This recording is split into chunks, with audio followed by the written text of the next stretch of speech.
I work at a gas station in rural Pennsylvania. It's a boring job, but it's pretty easy and it pays all right. A few weeks ago, this new guy started. I'll call him Jeremy. Jeremy's weird. He's about 25 or 26, and he hardly speaks. But he's got the creepiest laugh I've ever heard. My boss and I have both noticed this, but it's never been a problem, so there's not much we can do about it. Customers have never complained about him, and he's always done his job fairly well. Up until a few weeks ago, anyway. That's when things started going missing. Employee theft can be a problem at any business that sells consumer goods. And there's only one person working at a time at this gas station. It's a pretty small place. About 2 weeks ago, my boss started noticing we were short on motor oil. At first, it was a few containers at a time, then entire shelves and boxes from the back room. Pretty soon, entire shipments would be gone the day after we got them, and it would always be right after Jeremy's shifts.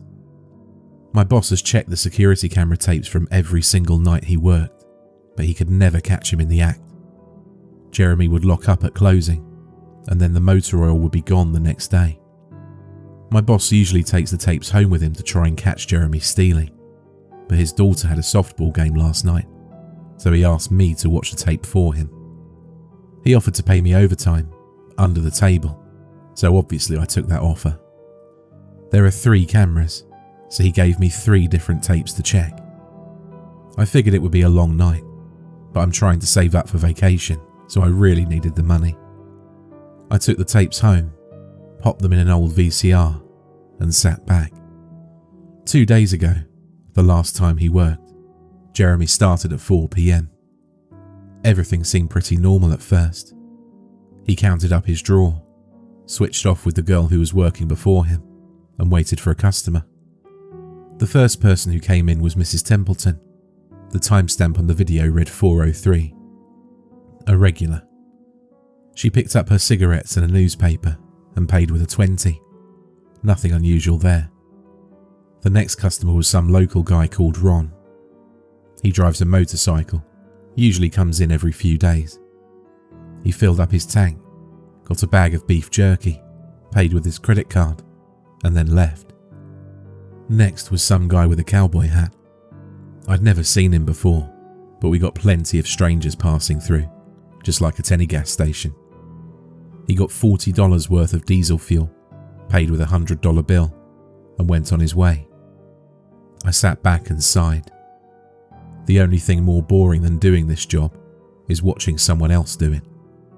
My boss's offer was enough to keep me watching though, so I left the tape on.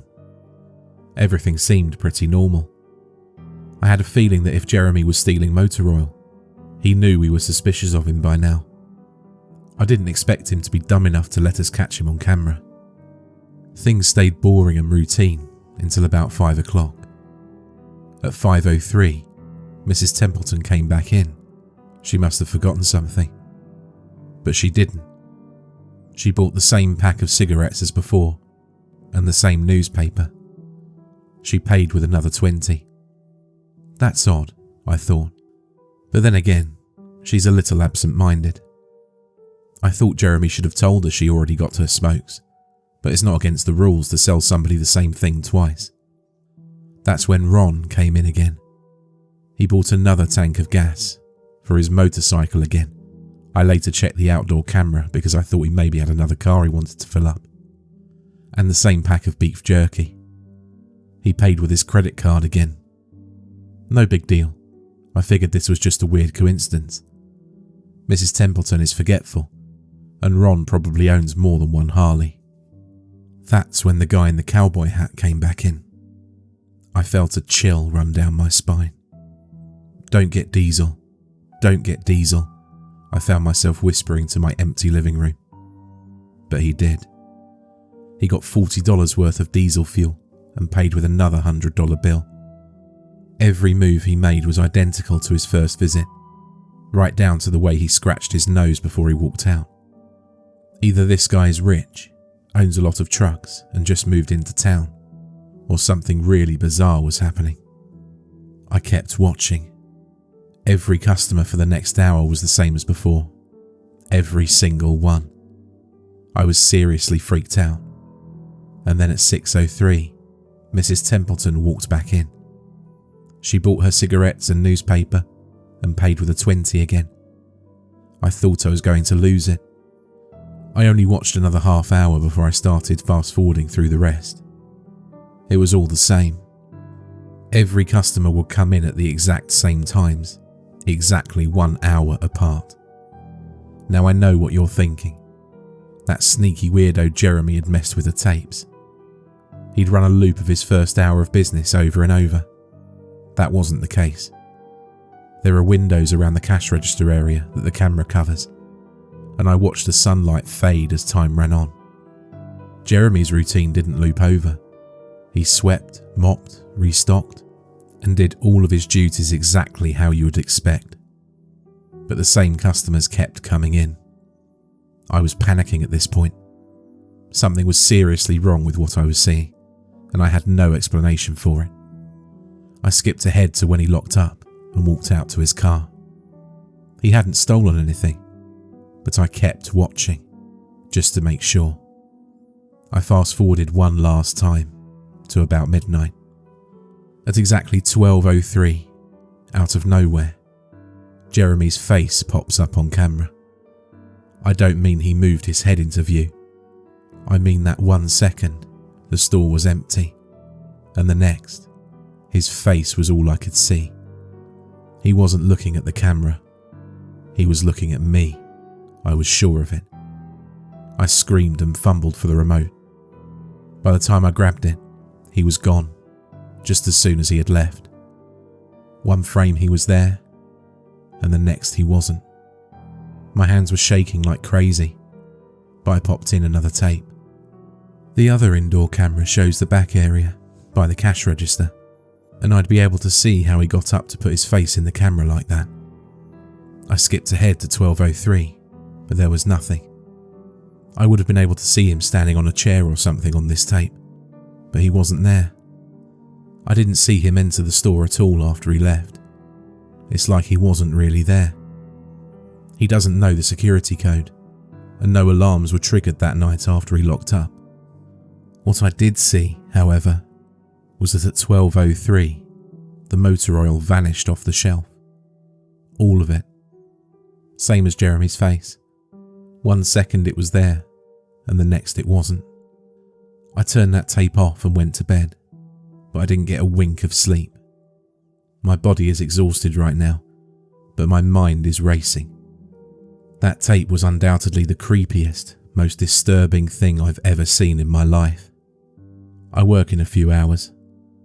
My boss asked me to bring the tapes back in and let him know what I found. But really, what the hell am I going to say? Jeremy works the night shift tonight, directly after me, and the plan is for my boss to come in just before I leave and confront him with me, as I'm supposed to be the one who caught him stealing. I have no idea what I'm going to do. I suppose I'll have to show my boss the tapes, but I don't want to watch them with him. I never want to see anything like that again. I can't get the image of Jeremy just smiling directly into the camera out of my mind. It was the creepiest look I've ever seen on another human being's face. Anyway, I'm going to try again to get some last minute sleep before I have to go in and deal with this. I'll let you guys know what happens. Update, 2:49 PM. My boss just finished watching the last of the tapes. I told him what to expect, but you really can't prepare someone for something like that. He's scared to death. I still am too, and Jeremy's due to come in at 4. We've got a little over an hour to get our act together, but neither one of us knows what to say to him. Is he just a screwed up guy who likes to steal motor oil and scare the hell out of people? Or is he something else? I don't know if this is crazy, but does anyone think he could have anything to do with the time loop? My boss said he never noticed anything like that in the other tapes, but the way he popped up in this one made me think he knew I would be watching. It's like he wanted me to see what he could do, like he was showing off or something. The way he smiled into the camera was like a little kid showing you a sandcastle they just built or something. I don't know, I probably sound crazy. I sure feel the part. I'm going to talk to my boss some more. We have to calm ourselves down and figure out how to handle this. I'll update again tonight, but I've got a really bad feeling about how this is going to play out. Update, 4:33 p.m. No sign of Jeremy. Tried calling him, but his phone has been disconnected. We're calling the police. Update, 5:33 p.m. No sign of Jeremy. Tried calling him, but his phone has been disconnected. We're calling the police. Update, 6:33 p.m. No sign of Jeremy. Tried calling him, but his phone has been disconnected. We're calling the police. Update, 10:58 p.m. Oh my god, I just got home and saw my previous updates. Things make less sense now than ever. Here's what I can tell you. I went to work. Jeremy never showed up. My boss and I decided to call the police, as you're well aware. When I picked up the phone to call though, the sun went out. I kid you not, that's what I thought happened. Apparently I blacked out for exactly 3 hours, because when I looked at the clock, it was 7:33. I think I got stuck in Jeremy's time loop, and then I snapped out of it at the exact point I blacked out, if that makes sense. But that's when things got really weird. My boss was right next to me when I blacked out, ready to corroborate my story to the cops.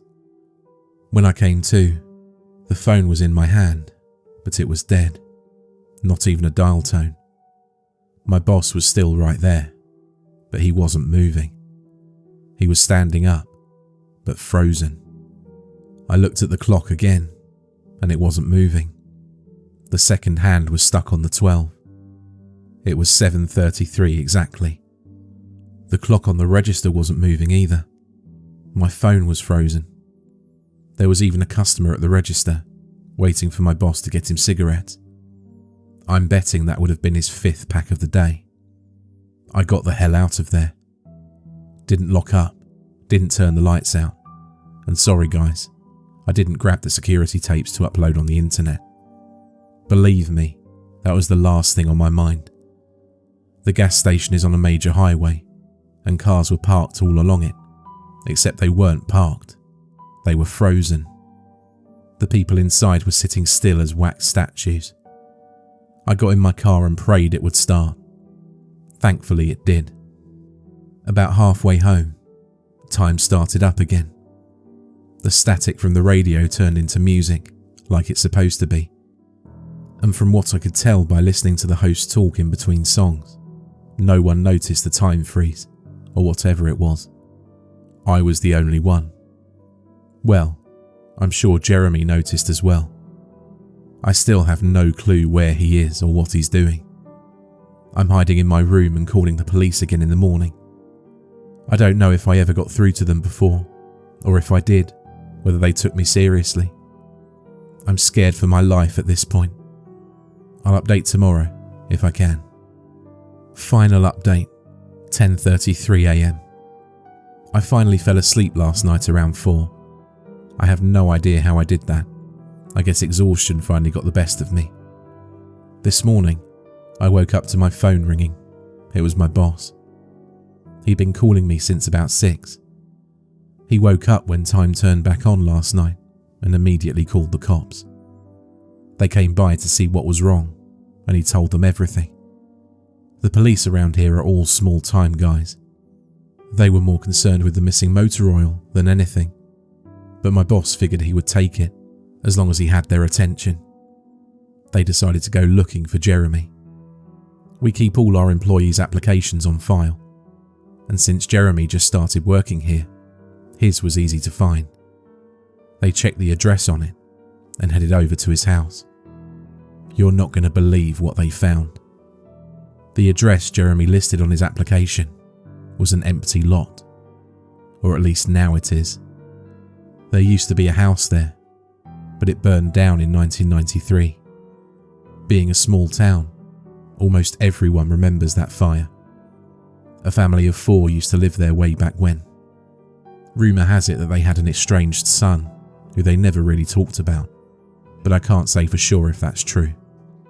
What I can say is true is that after an insurance investigation, the fire was ruled an arson. The entire house was soaked in oil and torched with a Molotov cocktail. The entire family was sleeping when it happened. None of them survived. They never caught the guy who did it.